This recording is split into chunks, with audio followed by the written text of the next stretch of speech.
Hello and welcome to another episode of Beautiful Bets, a podcast from Vegas Insider. My name's Andrew Beasley and I'm coming to you from London, and London has not had a good week in the football. All the Premier League teams from London have gone out of the League Cup in the last couple of days when we're recording this. So Charlton Athletic, little Charlton, are holding the flag for London in the League Cup. I don't think anyone will be expecting them to go all the way. And I'm joined, as always, from America by Eric Wynalda. And Eric, before we take a proper look at what we talked about last week, you said that Bayern would want to be top of the Bundesliga at the halfway stage. Well, not quite, if it's not quite halfway, at the World Cup break. And now whatever happens this weekend, that's where they're going to be. Well, I mean, look, it's true. And the thing about it, and as you get through like the Oktoberfest and you get through a team that had its little slip-ups there maybe about 5-6 weeks ago, and all that pressure that was on Nagelsmann to get his act together, especially with all of the Champions League talk of this being a phenomenal opportunity for them to win again. I'm not too sure about this draw, though. That's going to make things tricky. But, I mean, look, you're looking at it now with Berlin's about ready to drop again. Frankfurt and Leipzig, Dortmund, all with a big chance to move forward this week because the points are starting to add up. Dortmund's sitting on 25. They can actually jump several teams if they get a result. Leipzig's in the same boat, but Berlin could find themselves in fifth after the end of this fixture list. So I think it's kind of where it went. And everyone looking back to what Leverkusen was able to do to Berlin. Berlin is slipping. They're slipping fast, and it's like a horse race that the first one out of that led the whole way. Everyone's catching. The pack is coming, and it might be over for Berlin. So it's an interesting week. Bayern is still the team to watch. They certainly have played to their caliber in the last couple of weeks. So I anticipate that continuing. And they've got Schalke, by the way. So Schalke, it's just when it couldn't get any worse. They realize how bad they are. They're going to have to make a lot of changes to get that team better. But they get Bayern, and Bayern wants to make a statement again. So expect goals, expect numerous goal scorers, and I don't see Schalke getting on the score sheet at all. No, they might have got a win in midweek, but I think it's a bit of a tall ask for them to get anything from Bayern. With reference to our predictions last week, the two big games in England, we differed on both of them, so it's probably inevitable that we each got one correct. I had Arsenal to beat Chelsea, but you had Liverpool to beat Spurs, so we each got one right there. Other than that, you had your upset pick was Augsburg to beat Frankfurt. They did score early, but they couldn't hang on. Frankfurt took that one 2-1. And then obviously we had the MLS final. You had Philadelphia to win 2-1. Draw in 90 minutes, draw in extra time. I swear, at one point I was right, even if it would have been 3-2. But Gareth Bale, I mean, are you kidding me?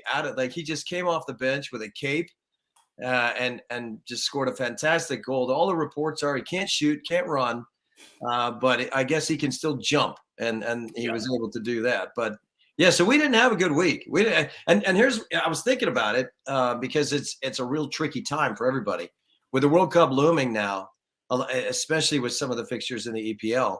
It'll be interesting to see the selection process of all these managers. They have to make sure that they get it right. They certainly want to win, but there's a lot of guys that want to take a day off, and I don't know if they're going to bring the full effort. And that's just me being me. But I find it really difficult for these guys to get their head straight, knowing that next week they're going to play in a World Cup. And they certainly don't want to go into a tackle. They certainly don't want to get hurt. They don't want to overextend a muscle. So it's a very tricky week for us to try and figure out who's going to win, who's going to play. Yeah, absolutely. And you mentioned obviously difficult decisions for managers there. There's been a managerial change in the Premier League this week. Southampton have they sacked Ralph Hasenhüttl, who'd been at the club for a few years. He'd managed to survive a couple of 9-0 defeats, but I think it probably was the end of the road. I think they've had the worst record in the division over the last year or so. So it probably was about time. They've appointed Nathan Jones, who was manager of Luton Town in the Championship. Right. He obviously doesn't have much time to work with them before they play on Saturday. They're at Anfield. Liverpool have generally been pretty good at home for a long time, but they lost at Leeds. They lost against Leeds a couple of weeks ago. You would probably still expect Liverpool to win, but do you think there's any chance of an upset in this one? No, I don't actually. I don't think there's enough time, as you said. I think that Liverpool's trying desperately to get themselves back on track. This, Hasenhüttl is normally this was a very interesting fixture with Klopp and Hasenhüttl. That was always fun to watch those two Germans battle it out. But in this occasion, I just don't think it's enough time to have the managerial balance. He hasn't had it certainly enough time to figure out what these guys' character is all about. I think the logic is do it now and then take advantage of the time to really get settled, figure out what the team's going to look like, make some moves if they have to. But it should be a pretty not I won't say easy. I think it's going to be a battle. But I think ultimately the quality of Liverpool will come through. Maybe 1 or 2 goals. Again, can't see Southampton scoring. No, it reminds me a bit of there was a game in 2019. Liverpool played Watford at home just before they went to Qatar for the Club World Cup. And Watford had just appointed a new manager. And although they put up a decent fight, Liverpool won 2-0 that day. And I think it probably could be something similar here. I don't think Liverpool are going to run riot or anything. But as you say, their players who are going to the World Cup will probably be trying to sort of take it easy a little bit. So, Liverpool 2-0 is available at plus 700. And I think it'll be somewhere in that vicinity. Relatively comfortable, but probably not a big win. Right. Another interesting game, we've got Wolves against Arsneal. Obviously, Wolves have also appointed a new manager, although I don't believe he's started yet, possibly starting after the World Cup. Julian Lopetegui. Arsenal obviously are top of the league still, and they will want to go into the break in that position. You'd have to think they will do so, as Wolves are currently second bottom with only 8 goals scored in their 14 games. Anything sort of stand out to you in that game? Pretty smart as a manager to sit this one out. Let's wait. There's a logic there behind not being a part of that. But I think Arsenal is going to win this one. Again, it's a low scoring victory, but it's a solid, comprehensive performance. And Wolves have been miserable. It's been hard to watch, and I think the break will serve them well. They're going to need it more than anybody. Yeah, I agree with you there. I think, again, another fairly low-scoring Arsenal win. Either 1 or 2-0 is plus 700, and I certainly think they'll win without conceding. Arguably, perhaps the game of the weekend could be considered to be Newcastle against Chelsea, just because they're two teams at the right end of the table. Newcastle are the form team in the Premier League. They're on the longest unbeaten run, 9 games without defeat, and their only loss, which was at Liverpool, only occurred when Liverpool scored in the 98th minute. So they could very easily be completely unbeaten at this point. Chelsea have been poor on the road. Obviously, they had a heavy loss at Brighton recently, 0-0 at Brentford even. Quite fortunate to win at Aston Villa. Although they've won the last 4 meetings by an aggregate score of 8-0, their last 4 games with Newcastle, I can't see anything other than a home win here. Yeah, I'm with you. It might be, we might see some goals in this one. There might be a big fight from Chelsea, but Potter Bowl isn't working right now. I'll tell you, it has been. It's not miserable to watch, but you can certainly feel that this transition wasn't as seamless as that Bully had hoped. They're sitting on 21 points. I mean, when you look at and still Brighton is ahead of them. So it's got to be miserable for Graham Potter to look at that. But I think that if there was an opportunity for them to really jump the table and get in a better spot, they might be able to bring it. But I certainly don't see that happening. Newcastle is on a roll. And I've been saying this for about 6 weeks now. I'm going to keep riding this horse. They are very good on the defensive side of things. Chelsea is not good on the offensive side of things. So it really plays out to be a game that will most likely look like I think I'm going 2-1 for Newcastle. I think Chelsea will eventually figure out a way to score, but this is going to continue. And I think it might be the case where, at the beginning of the year when people were saying that Newcastle was a top 4 competitor, a lot of people didn't think that was real. But with the way Chelsea and Liverpool have slipped up and the way Tottenham is starting to almost fold its tents and just pretend like this isn't happening, and they've got some injuries to deal with as well. This might be a year for Newcastle to really make a statement. And I think they all understand that going into this game in particular. What a chance to make a statement. I mean, Chelsea would be a great way to say, all right, look, we're real. And then we all think, I think most of us think, that there's going to be some movement, some money spent in the break. So they're only looking to strengthen their squad coming out of the World Cup. They've got some guys playing in the World Cup, and they've got some guys in form. But I think when you talk about Newcastle, Almiron really is the story. I mean, this guy played in MLS. We went for a pretty big number to Newcastle. Took him a long time to fit in, but I think he's 7 out of 7, and it's unbelievable. So.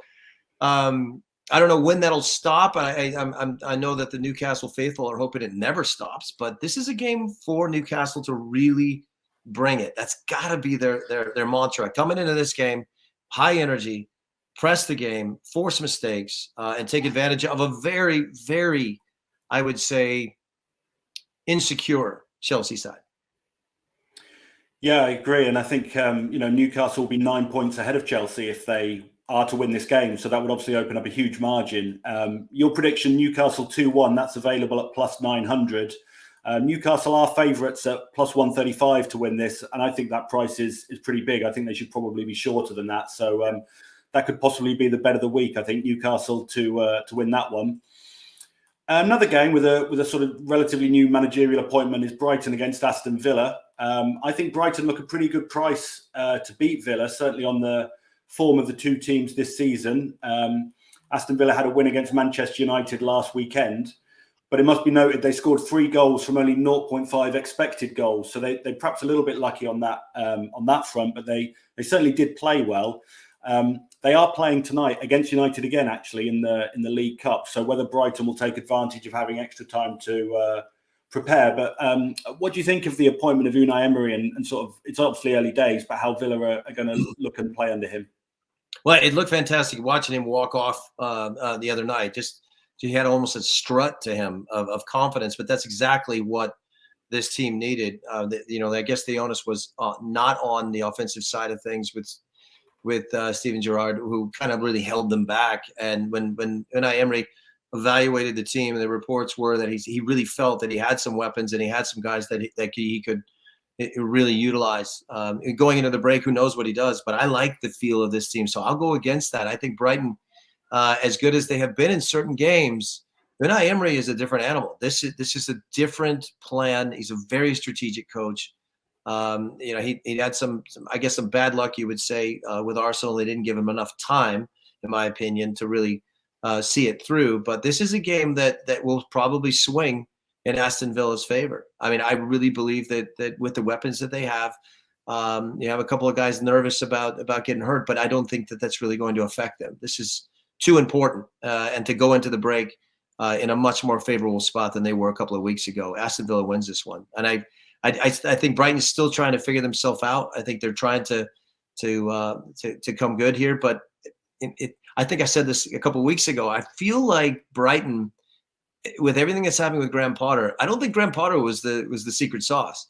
I think their staff and the way that they were doing things was the reason why they were having success. It was kind of like in professional football when you have an offensive coordinator and a defensive coordinator. Those guys end up being the head coach eventually because they're doing the real work.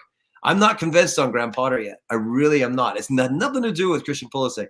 I just don't think that he's all that he's been touted to be. And Brighton will be a good side moving forward, but I just think it's too much on this weekend. I think Aston Villa steals some points here and gets a very generous move back up the table. Yeah, Aston Villa are available at plus 325, so it's a good value bet if you agree with Eric. I think Brighton are always pretty good at home, but it's whether they can score enough goals at home is the problem. And obviously, with regards to what you're saying about Potter and the sort of backroom team at Brighton, I mean, certainly their recruitment is generally pretty good. They often pick up these players that most people haven't heard of, and then they come into the team and look like they've been playing there for years. And yeah, so Brighton is the new Southampton. That's kind of the way I feel about them. They're churning out players. Trossard is certainly someone that you look at and you say, this is not a club. This is not the final destination for this player. And there's already been talk about him joining Graham Potter at Chelsea, which is bad news for Pulisic. But I think you're right. I think that there's a group of players there that we haven't heard of before, but are certainly overperforming. And We'll know their names more in the coming months through their performances, but for the most part, Brighton isn't all the way there, but they certainly are fun to watch at times.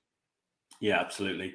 And I think just one other match I want to mention quickly from the Premier League, Tottenham against Leeds. I'm not really sure which way it's going to go, but I'm expecting goals.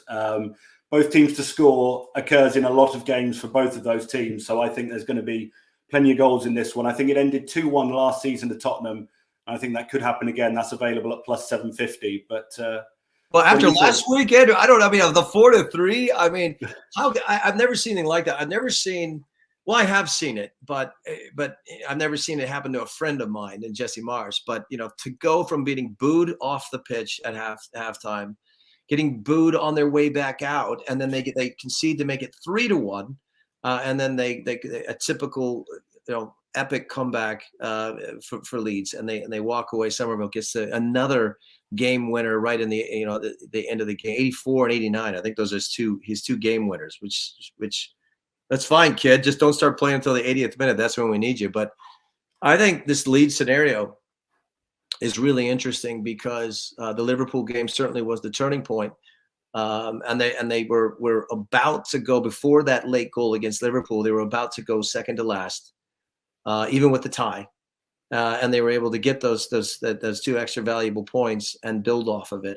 Leeds is such an odd scenario, but the other issue with some bodies coming back into this Tottenham team, they look like an angry group, Andrew. They don't look like they're kind of taking the personality of their manager, who's flipping out fairly regularly. I don't know how long this lasts, and I don't know if this is really a scenario where you look at Tottenham and you say, all right, how big of a blow is the Son injury? Again, several players not all the way up to form, and completely reliant on Harry Kane. Harry Kane, how's he going to play knowing that a week later he's going to be in a different country, preparing for a World Cup?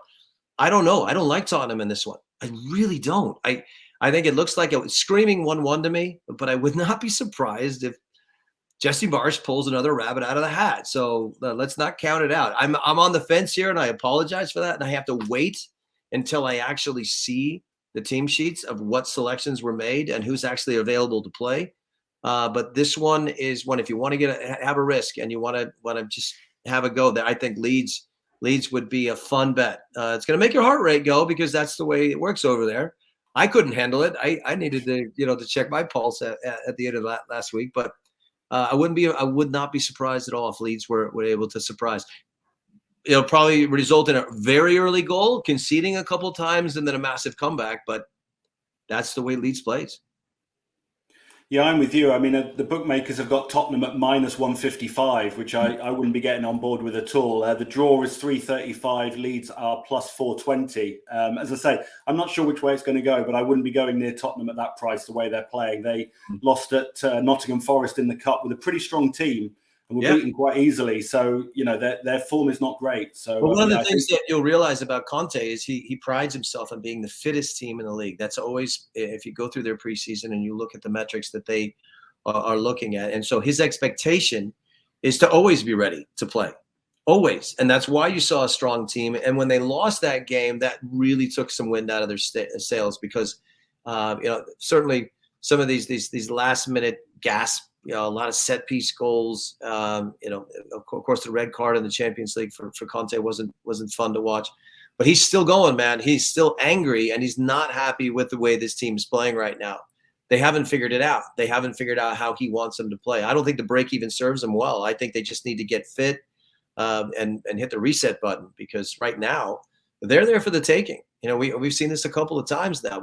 We kind of predicted this slip 4 or 5 weeks ago. And they're still in the middle of trying to find their footing. They just look like somebody trying to stand up, and they're standing on ice, and they keep falling down. They're not ready to get up yet. And if you're an opposition, this is the opportunity to push them right back down and make them miserable. So we'll see how this one goes. Yeah, they feel like another team that needs the World Cup break so they can have a bit of a reset. I think there's a few of those in the Premier League, and Tottenham are certainly looking like one of them. With the World Cup just around the corner, obviously, we'll have to talk about the squad news. Yes. The players have been announced and things like that. I mean, just before we do, are there any other games that have caught your eye, or any other predictions you want to make for any of the major leagues? I do think that we're in the middle of a Leverkusen bounce, which has been interesting. And I of course, I pay attention to them. That 5-0 against Union Berlin was special. And it really seems that Alonso has figured out his squad. I mean, he had that first 4-0 against Schalke, but it was Schalke. But to take out the number 2 team in the Bundesliga 5-0 and to be ruthless, absolutely ruthless. There was nothing about them that was going to slow down. And I loved watching that. They've got another win against Cologne, midweek, and now they're looking at Stuttgart on the weekend. So I think Leverkusen is, if you're going to go on a sure bet, that would be it. Leipzig is the other one. They got Werder Bremen. Leipzig's trying to climb the table. So those are the two that although I think Timo Werner was a pretty big blow for Leipzig, I think Leipzig is a team that a lot of pressure there, man. It's a lot of pressure, and the money that they've dumped into this team, the expectations are very high. Jesse Marsch found that out in a hurry. You find yourself in ninth, and you're gone. Tedesco was the same thing. So it's a very difficult job to have. And I think we were just talking about someone like Ralph Hasenhüttl. I mean, he knows all about that as well. That is just a team that demands winning. So Leipzig will go into this break saying to themselves, we need the points, and I think that's the other one. The other ones aren't as interesting as they should be. I think Freiburg wants to put some more nails in that Berlin coffin. And I think Berlin falls all the way to 5th after this week is over, after spending close to 9 weeks at the number 1 spot. Yeah, Freiburg and Union Berlin have both taken 10 points from their last 6 games, as have Bayer Leverkusen for the period since Alonso's been in charge, 10 points from 6. Yep. Only 4 teams in the Bundesliga have taken more in that time. Leipzig have 14, so aside from Bayern, they are the form team in the division. So I think your predictions sound pretty good to me. Leverkusen are -138 to beat Stuttgart. And where is Leipzig? Bear with me. They're -118 to beat Werder Bremen. So the bookies are agreeing with you. We should probably see those come in. Yeah, and the last one that's really going to have the interest of the majority of and you see that, if you can see behind me with the Reina jersey, I'm going to be watching Gio, who's finally figured out a way to find the back of the net. One being a penalty kick, but you can see his teammates wanted him to score. Dortmund is in a weird spot as well. I mean, they need to jump. Currently in 6th, 25 points. And understanding that Berlin's probably going to lose, they can find themselves in the 2, 3, 4 spot, and that's where they need to be. That's going to make sense to Matthias Sammer and the brass over there. They need to constantly be in that, even though they're playing with a front line that averages 18 and a half years old. And that people need to understand that how crazy that is. And that's special. But Claudio Reyna's son, I should say, Gio, I spoke to him this week about it, and he doesn't want to talk about it. He wants to just know that his son's going to be healthy and get a chance to play in a World Cup. But at 19, and as much as Gio Reyna has done, he is going to be very important to this U.S. team going into the World Cup. So I'm watching that one. It's a massive game against Gladbach. People don't realize that sometimes. Mönchengladbach is a massive club. It's in close proximity to Dortmund and the Ruhrgebiet. This is bragging rights, man. So I haven't been really thrilled about this Gladbach side. They haven't really hit on all cylinders yet. But Dortmund should win this one, and they're going to want to win this one big time. And I think they get it done. But I'm hoping for 60 minutes out of Gio Reyna. Get off the field and get on the plane. That's all I care about as an American. Yeah, I'm sure. And Dortmund are +115. They are favourites, but they're +115 to win that one. So might be a bit of value in that. As we've sort of alluded to, Bayern Munich are starting to pull clear a little bit, but there are only 2 points separating the teams in 2nd and 6th as it stands. So There could be quite a bit of shifting around going into the break, depending on what happens this weekend. But as we look forward now to the World Cup, obviously you mentioned Gio Reyna there. I mean, he scored his 2nd Bundesliga goal at the weekend, and he's secured his spot in the squad. What do you think he can bring to the US side when he's fit and firing? Well, I mean, what we've seen out of him is, and over the course of the last 2 years, which is amazing that he's only 19 years, and I'm talking about the last 2 years of his performances, and it has been a full year of dealing with injury and setbacks and without scoring any goals. But 2 in the last 3 weeks is something special. That's an indicator that he's finding his form. But what does he bring? I mean, this guy, he's so smooth. He's such a great passer. It's touch passes. So what I mean by that is so many times you'll see wingers who cut inside or they have to just clear the front man, or they have to find their forward. I haven't seen anybody has that kind of capability, especially in an American shirt like Gio Reyna. He's absolutely terrific when fit. He can run at you. He can combine. He can score goals. But his greatest quality is knowing when to shoot and when to pass, and he never panics in the box. We used to joke about Claudio and I, his dad again. We used to joke. When somebody would have a bad week, we call him Jigsaw, because Jigsaw goes to pieces in the box. And that was the joke amongst us. That is not Gio. Gio is the calmest that you need him to be in the moments where most people snatch at it or they panic. He doesn't. I love that about him, and we'll need that. We'll need that. I think we're in a really good spot going into the World Cup if we've got whatever the forward that's up for selection is, flanked by Christian Pulisic and Gio Reyna. That's a good setup. If Aronson and Adams are fit and McKennie is a part of that, I mean, I'd like to be the forward in that team. Yeah, absolutely. And you mentioned Pulisic there. I mean, Gareth Southgate has recently compared the pressure he faces with the sort of pressure that players like Gascoigne and Beckham and Rooney had to face with England. A lot of expectation. Do you think that's fair, the sort of expectation that's placed upon him? Well, I mean, it isn't fair if you don't wear the number 10 for Chelsea Football Club. You're wearing the number 10 shirt. Let's just think about guys like Zola. Let's think about that is a responsibility that you knowingly took on. So, as Americans, do we like to see him on the field more than he is? Of course. Has he been able to really fully convince his manager that he should be up for selection for every game? No. And we've just seen Gallagher making the England squad. So that kind of is part of the explanation. And he's still got to beat out Sterling on a regular basis. That's not easy. And Mount. So we're looking at one of the best English teams that the expectations are always high. The money is always big. So if you're going to play for that club, you either accept it or you get on with it and go somewhere else. So I think Southgate is nowhere near out of line. He's exactly on point to say that those expectations, whether they are warranted or not, are always going to be there. If you don't want to deal with the pressure, then don't sign with Chelsea Football Club and wear number 10. Pretty simple. Yeah, it's an important shirt, as you say. If we look at the back of the team, 2 Fulham defenders, Tim Ream and Anthony Robinson, have been rewarded with a place in the squad. We didn't talk about their game. They're playing Manchester United on Sunday, the final game in the Premier League before it all shuts down for the World Cup. How impressed have you been with them, and what do you think they can bring to the American side? Look, I think what's happening at Fulham, they're conceding a lot of goals, but they are staying in a lot of games. And I think if you're Greg Berhalter, manager of the U.S. national team, the familiarity that these two have is what you're going off of. I mean, let's face it, Ream is not the quickest.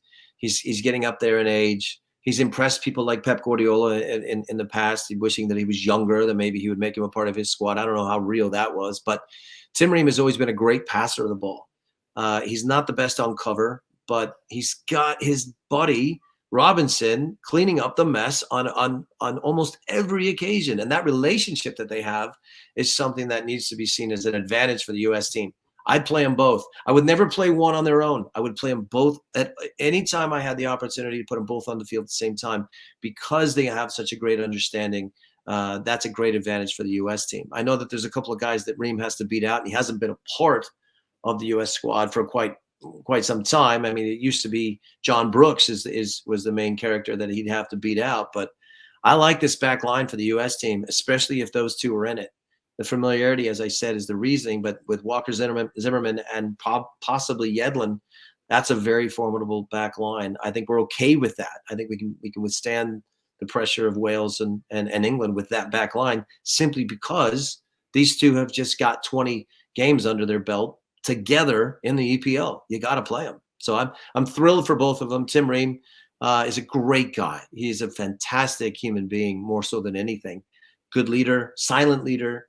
But when I saw his name pop up on the announcement, I was thrilled for him. I named my son's name is Tim. I've never met a Tim I don't love. So I'm thrilled for him. I'm thrilled for the U.S. team that we've got a quality player in good form, and with some good help next to him in Robinson.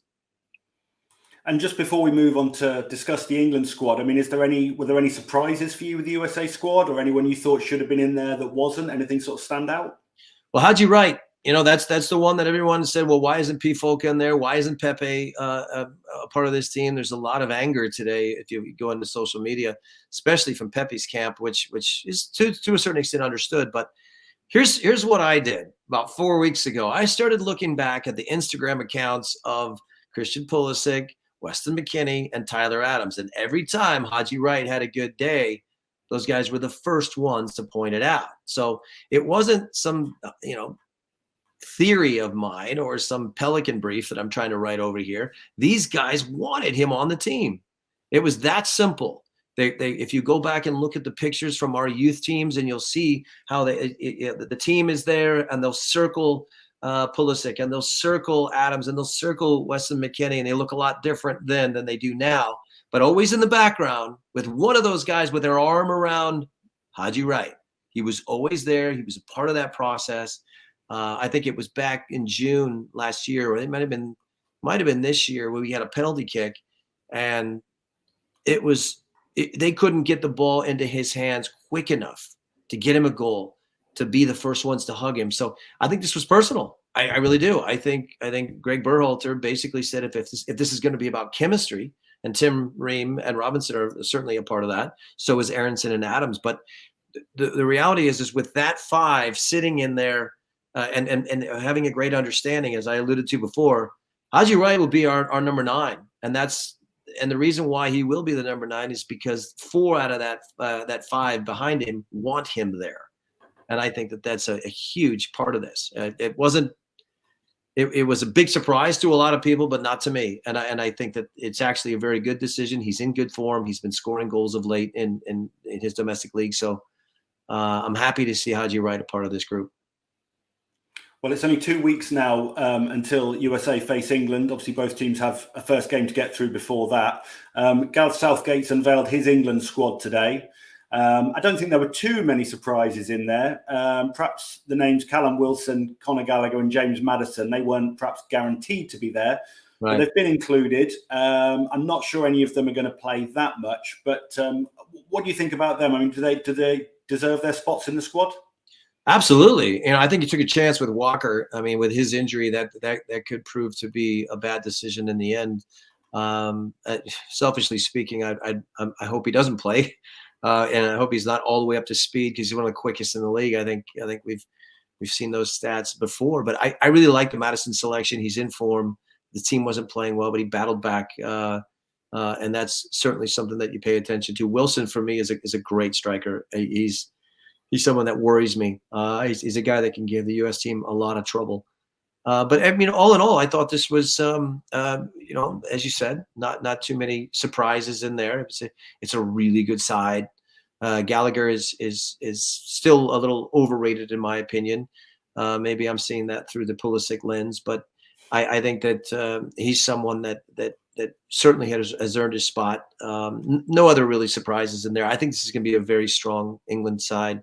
I think it's good to see Rashford, back in the team. I think that his performances, especially lately, dealing with all the Wynalda madness, but still scoring some goals. He's had a couple of misses, but his form has been fantastic. So I mean, you look at that front three. It looks like to me it'll probably be Harry Kane, Saka, and Rashford, to be honest, and that's trouble. So if those guys are they're running at you and they're doing their part, that's going to be tough for the US.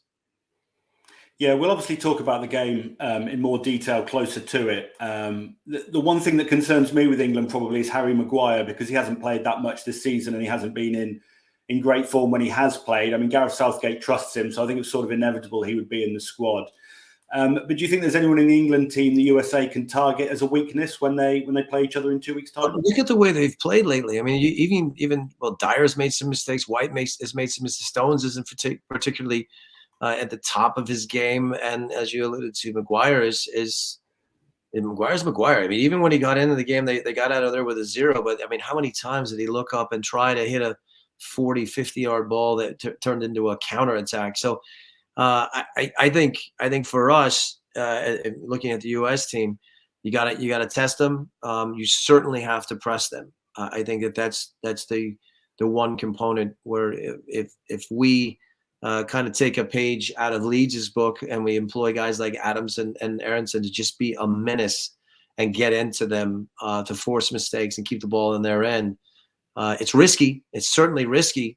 But I think because in the end, they can go long and they can beat us on speed, especially if we're talking about Saka and Rashford and potentially Wilson would all be another option in there, and Sterling. But I think that this is a game that we can win because defensively they're not terrific. And look, we're having all kinds of goalkeeper problems. So is England. I mean, I'm not convinced that Pope or Pickford are the real deal either. So, and the last time we played him, I think it was Green that spilled it. It was like, give that guy a green card. Thank you. That was wonderful.